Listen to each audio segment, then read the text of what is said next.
Bonjour à tous, c'est Saison. Aujourd'hui, je suis à la maison, je m'occupe du sol de Memory. Alors, même s'il est terminé, j'aime bien effectuer quelques... Ah, mon chat. Oui, ma belle.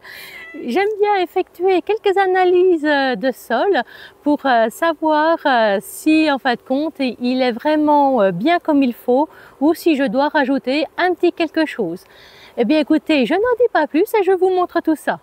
Je viens de soulever l'ombrière et regarder le sol. Il a été travaillé cet après-midi. On voit que le mélange est bien homogène, hein, ça c'est vraiment bien. Mais il y a une particularité qui m'a choquée, c'est le manque de vie dans mon sol. Avant de le travailler, je n'ai pas un seul turricule de vers de terre. Les turricules de vers de terre, ce sont les déjections des vers de terre. Et j'ai remarqué que le mycélium de Maury adore les déjections de vers de terre.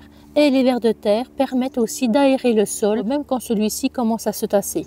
Donc ma première question, peu ou pas de vers de terre, faut-il que j'aille en chercher et en mettre dedans? Je pioche en surface et je pioche également en profondeur.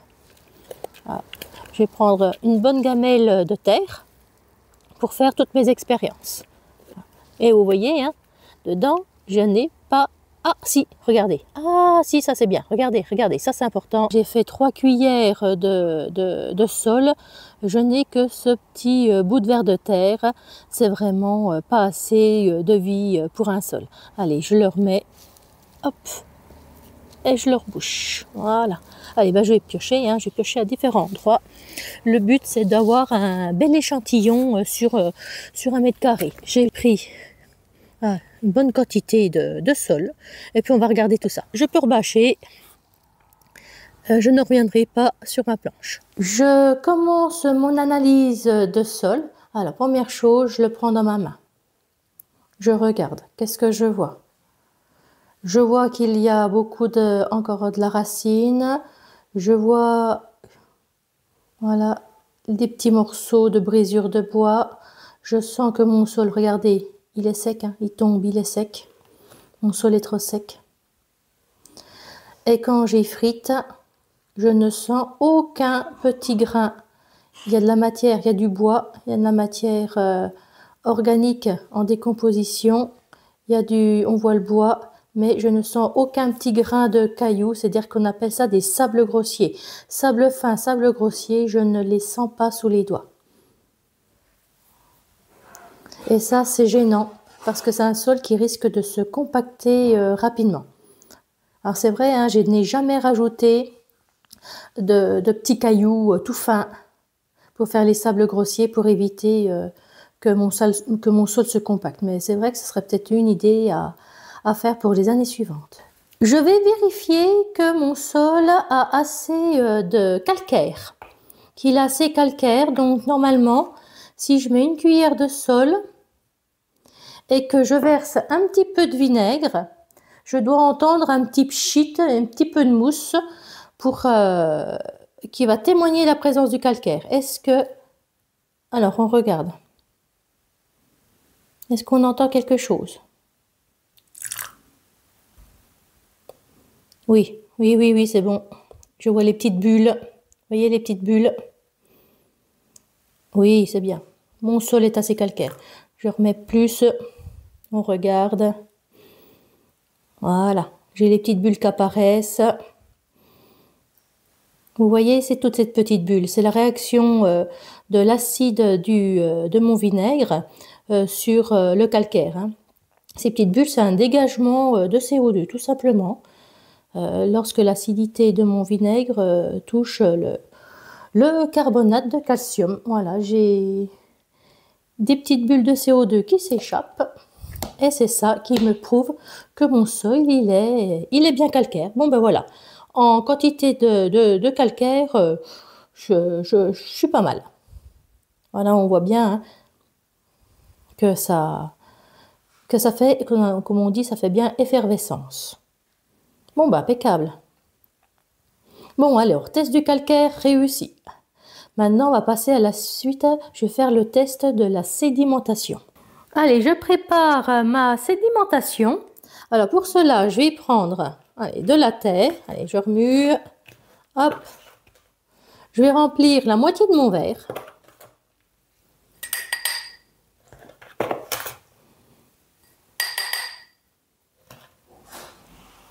Voilà. Je vais rajouter ici de l'eau. Alors, c'est pas n'importe quelle eau. Alors, est-ce qu'on voit? Voilà.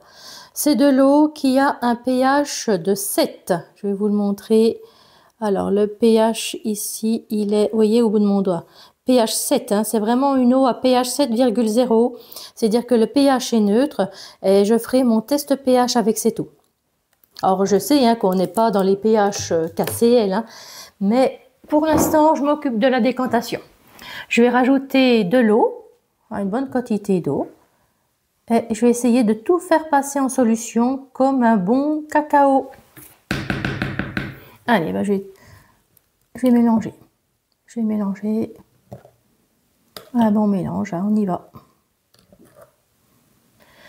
Il faut bien mélanger. Et après, je vais laisser décanter pendant une très bonne demi-heure. Normalement, c'est 1 heure. Et le but, avec cette sédimentation, ça va me permettre de savoir ce que j'ai comme type de sol, les quantités d'argile, les quantités de limon, de sable et puis d'éléments surnageants. Allez, je prépare ma deuxième sédimentation. Les éléments les plus lourds tomberont au fond et ainsi de suite, et les plus légers seront à la surface donc de mon verre. Là, je crois que c'est, regardez, hop, pas mal, hein. C'est pas mal passé en solution. Bon, ben, je vais laisser reposer et puis on va laisser décanter tout ça. Allez, je pose, hop, à côté. Et surtout, on n'y touche plus. Voilà les deux. Voilà, les deux. Allez, ben pendant que ça fait ça, ben je vais faire un autre test. Le test du boudin, c'est la présence d'argile par rapport à la quantité de limon. Allez, je mets de la terre ici dans une petite boîte. Hop.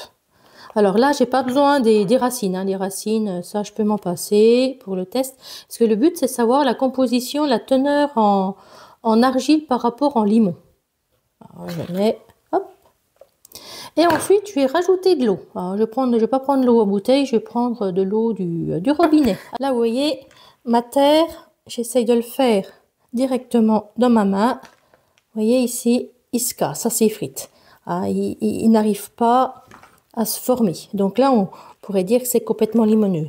Mais le souci de ce sol, c'est qu'il est beaucoup trop sec. Donc je vais mettre un tout petit peu d'eau. Allez, je mets mon eau. Allez, hop. Vous connaissez la technique de la pâte à tarte? Eh ben, c'est la même chose. Voilà, je fais ma pâte à tarte. Allez, est-ce que le boudin est fait? Hop. C'est pas évident, hein, faire... Voilà.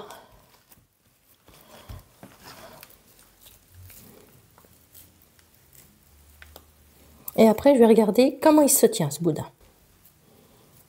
Alors, ouais, j'ai fait mon boudin. Bon, il est un petit peu... on va l'affiner. Hein. Alors, voilà, j'ai le boudin qui est fait. Allez, on est prêt. Si j'arrive à faire un anneau complet sans le casser, c'est que j'ai beaucoup d'argile. Sinon, eh ben voilà, il casse tout de suite. Vous avez vu, il casse tout de suite. Ça veut dire que j'ai beaucoup de limon. Alors, qu'est-ce que ça m'apporte comme indication quand ça casse tout de suite? Donc, beaucoup de limon. Les argiles dans le sol sont très importants parce que ce sont les argiles qui retiennent l'eau dans le sol. Donc, quand il y a un sol avec beaucoup d'argile, c'est un sol qui a une bonne rétention en eau. Mais là, celui-ci, mon sol, alors, il est pas, hein, il casse pas tout de suite, hein. Il s'émiette pas, il casse pas tout de suite. Hein. Je peux l'étendre, hein, vous avez vu, hein, regardez, je peux l'étendre, j'ai de l'argile. Hein. Donc ça veut dire, donc sol, il a son argile, il aura sa rétention en eau, mais il a plus de limon, donc sa rétention en eau sera beaucoup plus moins importante. Voilà. Le boudin se casse quand je veux faire l'anneau. C'est une terre qui est limono-argileuse. Donc ça veut dire qu'au moment de la pousse des primordias, eh ben, ça va être chaud patate. Voilà, tout simplement. Allez, je me lave les mains et puis je reviens. Maintenant, il me reste plus qu'à faire le test du pH pour savoir si mon pH est neutre, basique ou bien acide.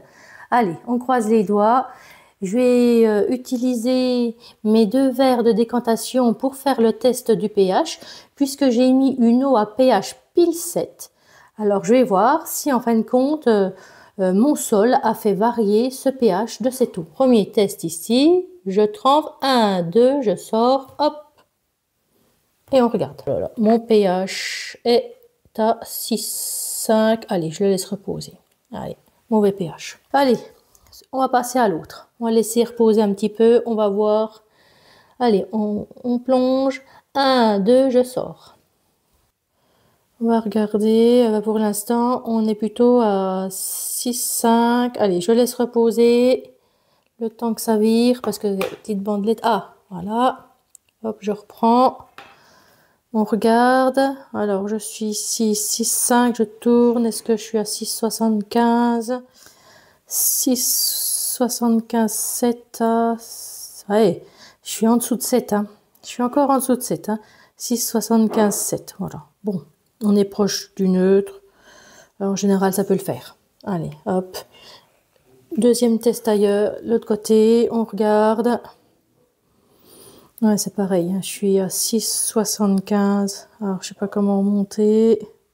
Voilà. Ah ben voilà. Là, je fais comme ça. Là, c'est trop foncé. Oui, ben, je suis plus à 6,75 parce que l'autre côté, vous voyez, là, c'est jaune, le 6,5, donc non. Je suis entre 6,75 et puis 7. Bon, ben, c'est pas mal. C'est pas mal, je suis proche du neutre. Je sais qu'elle supporte, je sais qu'elle supporte le légèrement acide. Hein. Donc, bon, allez. Hop, je pose. Maintenant que j'ai attendu 5 minutes, alors bon, c'est vrai que ça s'écoule très rapidement, hein, ces petites choses. Voilà, ça continue de virer encore un petit peu. Bon, je suis entre 7 et puis voilà, je suis un peu de plus de 7, 7,25. Ah, c'est pas mal. Non, non, je suis pas 6, c'est 7. Voilà, je suis entre 7 et 7,25 à 7 minutes. Je suis entre 7 et 7,25. Bon, là c'est bon. Allez, moi je valide. Donc ici, en surnageant, j'ai bien mes 3 à 6% hein, de ma quantité de sol, donc je suis contente. Hein, j'ai bien dosé mon apport de terre végétale du commerce. Et ça permet une bonne rétention en eau. Ce surnageant, c'est aussi de la matière organique qui va être en décomposition. Ici, là, vous voyez, c'est tout marron clair. Ce sont les argiles qui sont en suspension. Et les argiles en suspension sont en train de se déposer gentiment. On voit une toute petite couche, vous voyez l'anneau ici, c'est une toute petite couche d'argile. J'en ai très peu d'argile. Voilà, j'ai juste une toute petite couche d'argile, on la voit ici qui brille. Et là en dessous, ce sont ce qu'on appelle les limons. Là, les limons. Et tout en bas, on appelle ça des sables grossiers, des sables fins. Et je n'ai pas de sable grossier, pardon. Donc voilà, mon sol, c'est équilibré en matière organique que j'ai apporté du commerce. Par contre, je n'ai pas assez d'argile. J'ai vraiment une toute petite couche d'argile. J'ai pas mal de limon et j'ai des sables ici, ce qu'on appelle des sables fins, mais pas de sable grossier. Donc sable grossier qui manque, argile qui manque. C'est-à-dire que je risque d'avoir des risques d'asphyxie de mon sol pendant ma culture. Et pendant le développement de mes primordias, eh bien, si j'ai pas assez d'eau de réserve dans le sol, c'est possible qu'elle s'assèche. Donc, il va falloir que je sois très attentive sur l'apport en eau de mon sol. Je vais faire une étude un petit peu plus poussée sur la sédimentation. Donc voilà, donc la terre qui s'est retombée au fond de mon verre, elle mesure 5 cm et j'ai mesuré chacune des couches. Alors j'ai mesuré les argiles, hein, j'ai trouvé 0,1 cm, j'ai mesuré ensuite les limons, ils sont à 2,9 cm et puis en bas, ce sont les sables, même si c'est marron, c'est bien des sables, et ils mesurent 2 cm. À partir de ces hauteurs, on peut calculer, par rapport à la hauteur totale, les pourcentages. Donc, ce qui me donne 2% d'argile, 58% de limon, et puis 40% de sable. Et avec ça, je vais utiliser ce qu'on appelle le triangle des textures. Alors, au sommet de ce triangle des textures, on a les argiles, Ici, on a les limons et puis ici, on a les sables. Alors, comment ça fonctionne? Donc, les argiles, on a dit qu'on avait 2%. Hop, ici, je vais à la base ici et ensuite, je repère le 0. 0, hop, 2%, je trace le trait parallèle à ma base. Ensuite, j'ai les limons. Les limons, on a vu qu'il y avait 58%. Les limons, la base des limons, c'est ici. Donc, je regarde le 0, je descends à 58% et je trace le trait qui est parallèle à ma base. Et puis, pour terminer, j'ai les sables. Les sables, on a vu qu'il y en avait 40%. Donc, je retourne à ma base ici. Et puis ensuite, je pars du 0 et je vais ici à 40%. Ce 40% était déjà noté, donc c'est facile. Je trace ici ma dernière droite qui est parallèle à ma base. Et donc, ces trois droites, hein, la droite des argiles, des limons et puis des sables, se coupent en un seul point. Et ce point, là où se coupe, ben, ça donne sur une zone. Et là, je suis sur la zone des limons fins. Donc voilà, je connais vraiment la texture de mon sol. Je rebalais les tests que j'ai réalisés. Là, c'était le test de l'observation du sol, hein, entre les racines, entre les morceaux de bois et puis au toucher. Ensuite, le deuxième test, c'est le test de la concentration en calcaire dans le sol avec le test du vinaigre. Donc là, on voit que c'est une belle réussite, hein, ça continue à faire effervescence. J'ai également fait le test du pH. Hein. Au final, j'ai un pH qui est entre 7, qui oscille entre 6,75 et 7,25. Donc c'est bien, je suis un pH proche du neutre. Je sais que c'est suffisant pour mes morilles. J'ai fait le test de la sédimentation. Donc la matière organique en suspension est bien entre 3 et 6%. Donc c'est une belle chose. Donc la morille aura de quoi encore se nourrir. Ça retiendra de l'eau. Le seul souci, c'est que j'ai peu d'argile et pas assez de sable grossier. Donc mon sol risque d'avoir une croûte rapidement, une croûte qu'on appelle une croûte de battance, d'être pas assez aéré et au moment de la fructification, ne pas retenir assez l'eau. Bon, on verra à ce moment-là. J'ai fait le test du boudin ou de l'anneau.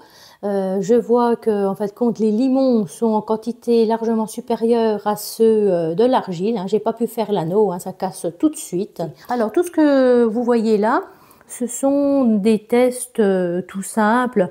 Ça n'a rien à voir avec des tests de laboratoire, hein, fait avec des professionnels. Hein. Le pH, c'est pas un pH comme ça qu'on fait. C'est des pH KCL où on a des vraies valeurs, la quantité d'ions, etc. Tout est bien mesuré. Là, c'est plus du bricolage, mais pour moi, j'ai assez d'informations sur la qualité de mon sol. Ben voilà, je voulais vous montrer comment je faisais pour analyser mon sol. J'ai mes informations suffisantes et je sais que je ne ferai plus aucun apport sur ma terre de mes bandes de culture, à part quelques vers de terre qui passent par là. C'est tout. Allez, ben j'ai fini mes analyses de sol et puis ben je vous reprends pour la fin. J'ai fini par acheter des petits verres pour mettre dans mes planches. Hein. Je trouve vraiment qu'il n'y a pas assez de vie biologique, alors j'en ai acheté pour 250 grammes de petits verres et puis bon, ben ils vont faire leur petit travail. Allez, ben, je suis partie, puis je vais les répandre sur mes deux planches. Maintenant, j'en sais un peu plus sur la composition de mon sol. J'espère qu'il va bien convenir à mes morilles. Alors, si cette vidéo vous a plu, n'hésitez pas à me laisser un pouce, un commentaire sympa. Je vous remercie de vous abonner et puis je vous dis à bientôt.